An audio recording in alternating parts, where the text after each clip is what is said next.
the Protectors of the Wood podcast. Everything is at stake. The destruction of our planet is becoming real life. This podcast tells the story of misfit teenagers struggling to band together to help our world through this crisis. Episode number 24. The crowd grows. The toy store has magic.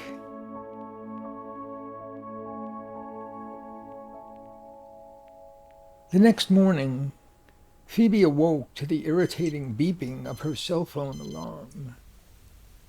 She had set it before going to sleep for the first time since her return. Oh, this phone. That's all it's good for. Nothing else works. I see Shannon and Jasmine texting their friends. What's the matter with my phone?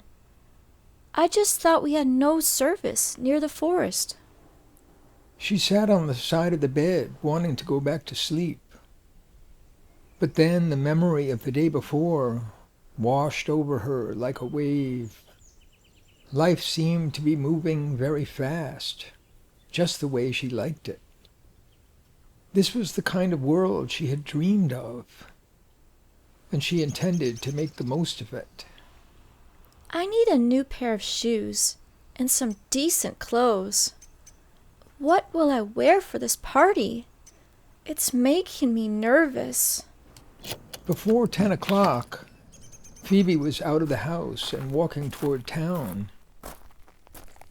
At the store, Gilligan showed her the opening of the daily routine, and by 11 they were ready for business. But no business came their way. Once again, the weather was beautiful. Phoebe set up the book giveaway. The gate was open, and the signs were all in place, but not a single person came into the store. Gilligan read a book beside the cash register, looking depressed. He probably thinks yesterday's crowd was a once-in-a-million fluke, an accident that will never happen again. But I don't mind sitting here in the sun. I think I'll read a few pages of Peter Pan. I love the beginning. So this is how you spend your time. Let me check this out. Your books aren't even sorted properly. Second graders can't read Treasure Island or anything like it. I'm going to be a teacher, and I should be running this table. Please, here, take this chair. You're in charge. Oh, I'll have this straightened out in a minute. And you'll have customers soon. Tom Winkle set up a play date for Lucy, Tiny, and Kayla. Guess where? Tell me. Right here. Tom says it's the most fun place, so they should be along any minute. Lucy was here yesterday. Why didn't I get to come? I should have called you. It's my fault. What book did Lucy choose? I'll look it up for you. Let's see. Lucy Winkle. She chose Goodnight Moon. We had the same book at home. Abby was just reading it to me last night. Abby? She was at your house? Kayla! Kayla! Kayla! Tiny ran across the courtyard to greet Kayla and her mother Ellen at the gate. Tell me about Abby. I have no way to get in touch with her. Don't discuss Abby around other people. Keep your voice down. Abby was asking me how to get in touch with you. I already knew you were working here, and I told her. She said it's too public. So I said, go to your house. But She says Penny doesn't like her. I even brought up the party, but warned her that would be much too public. But I'm afraid Abby's hooked on that idea. She had a gleam in her eye and asked me all sorts of questions. She's very determined to see you, but I don't know why. One thing I did see, she was excited when I said you got a job here. She also wanted to know about Reverend Tuck, but now I'm scared because Tiny thinks Abby's coming to the party, and I can't keep it a secret because then I'll have to tell Tiny why it's a secret, and she'll get upset. Ellen and Kayla and Tom Winkle surrounded the book table. Look, Kayla, any book you want. And inside they have the doll's house. It's just like the one in Two Bad Mice. It's got little plates and forks and clothes and even chairs and a clock. They don't have Two Bad Mice here. But look, the Tale of Peter Rabbit. I want that one. But I already chose. You can take it, Kayla. Just sign the form with the name of the book. Phoebe, this bunch of kids have come in through the back door looking for you. They want soccer goals, cones. I don't know what you have going on out there, but you better go talk to them. Oh, Glenda, please stay at the table for a while. I'm in over my head. We're all kind of hungry. We promised lunch. I want to stay. Can we eat here? We just got here. I want to stay. Can't we eat here? My grandpa will bring food.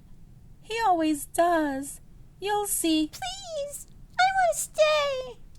How did I get that reputation? But it's okay. Glenda, make a list and I'll get it. Don't worry about me. I'll be in the backyard. Phoebe picked up the goals and the cones and the whistle from the basement and hurried outside. Once again, Luis was the referee, and 2 teams of 3 had a game going. They had goals made by sticks pounded into the ground. Phoebe whistled the game to a stop and presented the folding goals. These sticks are a little dangerous. If someone fell on one, or a shot made it fly through the air? Everybody in here. Let's see what she thinks. Okay, Phoebe. Outside tackling, here or not? Definitely not. This is just for fun. And on a small field, no one will be able to dribble if they can get slide tackled. And my boss will forbid soccer here if we have an injury. Any sort of injury. Hear that, Nico? Chris? Clear enough? Hey, Nico started it. If you don't call it, others will do it. Good point. I'll call it for now. In fact, it will be an automatic yellow card. And a red card if the tackle hits the player. My father will come looking for us. He promised Jasmine, Helen, and me lunch at Sammy's. I'll tell Gilligan at the desk. Don't worry. I like it here. Pero more players will come. And I can't ref all the games. Your boss will have to pay me. Or somebody. Also, a team may even want to practice here. Mario says he's too busy to coach Jasmine, Shannon, and Helen's team this fall. So, they need a coach. We'd have to raise some money. I coached a girls' team near Northern State this past season. But Gilligan's my boss. I'll talk it over with him. Louise, please ref another game, and I'll see what I can do. Phoebe retreated into the store and found Gilligan with a line of customers. We got parents out front looking for their children. You better take care of that quick. Got it. Phoebe stepped out the front door and saw a fair crowd. Glenda was busy at the book table, and Tom and Lucy and Tiny and Ellen and Kayla were all eating around the dominoes table, 2 children to a chair. There she is. Phoebe, we need a few more chairs over here. 2 men were sitting on a bench, looking around with a worried look. A tall father surveyed the crowd in frustration. Phoebe introduced herself and met Terrence, Shannon's father and manager of her team, and his partner Anthony, Helen's father. Phoebe walked them to the backyard. She signaled to Luis, who whistled the game over. The group crowded around. Dad, what took you so long? We're starving. I didn't know they had soccer back here. What a nice idea. Can the boys come to Sammy's with us, Dad? It's been fun here, and they're hungry too. What do you think, Tony? I can split it with you. Yeah, good idea. And we'll come back soon to talk to you, Phoebe. Hopefully when it's less busy. This setup is a surprise. Never saw anything like it. Could be a nice thing for our neighborhood. Maybe tomorrow, Terrence? Late in the day? Anytime. And let me give a special word of thanks to Louis. I'll recommend him to my boss. We need him already. As Phoebe watched the group depart, she thought about Sammy's recent comment that the stores used to help each other. Used to? It's happening now? Phoebe, help. I'm late to visit Tiny's grandparents. I don't want to go. I like it here. Do we have to? Yes, we have to. I owe you a million favors. Thank you. Thank you. She noticed that the books on display were looking a bit sparse, but she hadn't the energy to open the last box. Traffic continued in and out of the store as the shadows lengthened in the courtyard. The air was cooler and breezy. The older men had taken over the dominoes table and had a game going. Phoebe looked up and saw Dr. Bear surveying the courtyard. Dr. Bear! Great to see you. Thanks for visiting. I wish I were here just to chat and see the way you've brought this place back to life. Someday I'll have to figure out how you do it. But today, I'm sent here on party business. Penny remembers there are chairs and tables here at the store and hopes we can borrow them. I told her it wasn't fair to ask you on your first week on the job, but she insists and wanted to come herself. So as a compromise, I took the mission and asked her to stay away.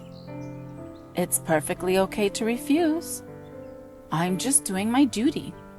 Let me see. Let's try catching Gilligan while he's free. Phoebe led the way to Gilligan at the cash register. Dr. Bear, thanks for coming in. What can we do for you? Dr. Bear looked nervously at Phoebe. It's about the party. I forgot to mention it yesterday. Oh, the party? Your mother called me a few days ago. Yes, that would be tomorrow night, wouldn't it? I told her I'd be there, but it slipped my mind what with all we have going on here. I have an idea. You know, the party is supposed to be a welcome home party for me. And it turns out that my mother and sister have invited all our friends from these many years. By the time we arrive after closing the store, a big crowd will be there. They're going to offer me a toast or something, and I'll probably have to say a few words. And why don't I announce that I'm working for you now at the store? I'll invite all the guests to visit soon, and buy items on sale, and enroll in activities. What do you think? I appreciate it, thank you, but what activities do you mean? Well, we'll have a library with out loud reading for children. We'll have arts and crafts for children, and soccer for young teens, and holiday festivals. One thing I can tell you, we'll need help. Very true.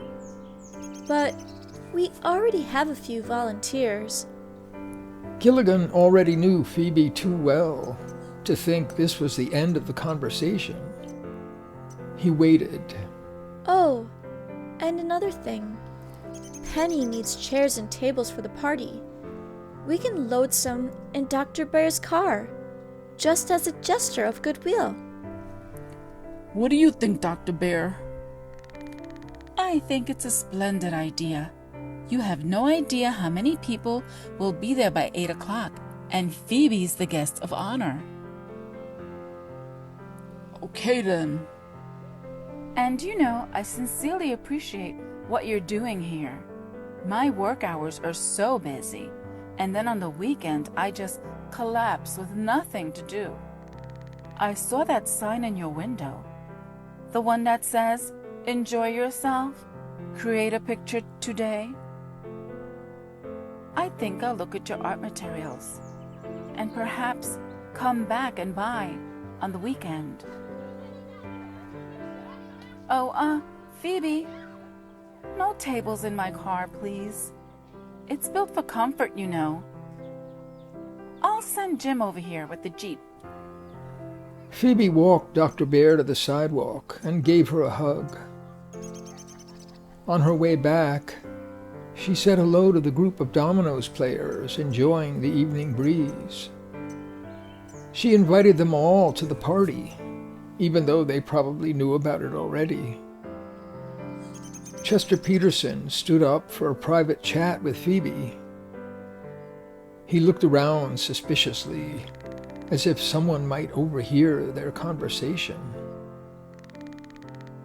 I wouldn't pass up the chance to see your father again. I've got some questions to ask him. Okay. Phoebe wasn't sure how to handle Chester's conspiratorial air. Oh, you've still got a lot to learn, but you'll get there. I can see you're a quick learner. The big game is coming, you know, this year. You'll catch up quick.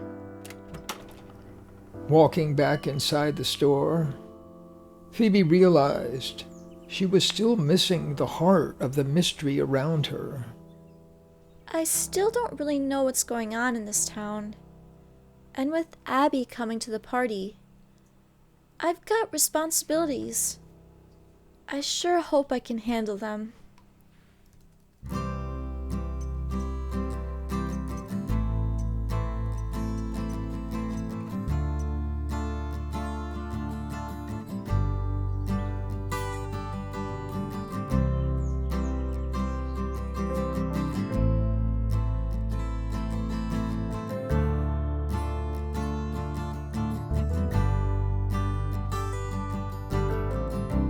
Green leaves grow in the morning light.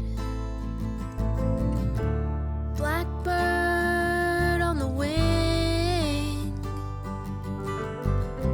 Sunlight glows in a great halo.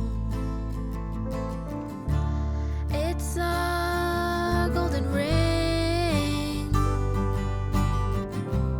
All things reach out for the sunlight. Hand of life everywhere. Wind in the trees whisper to the leaves. Waves of peace fill the air. I can feel you all around me.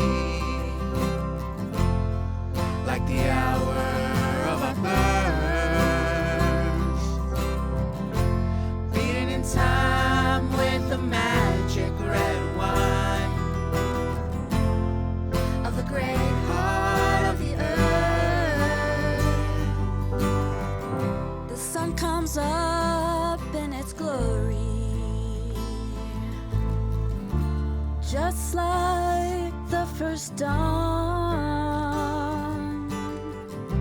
Come and join in the story.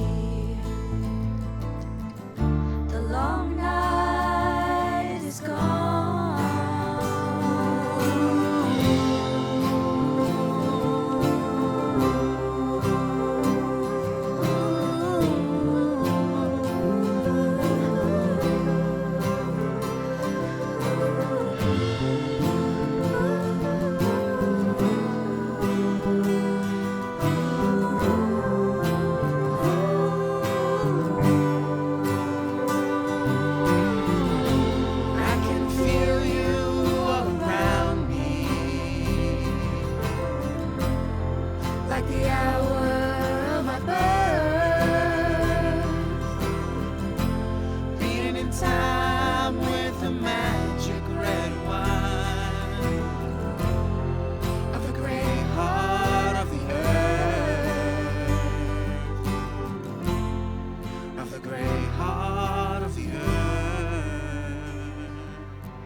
Thanks for listening to the Protectors of the Wood podcast.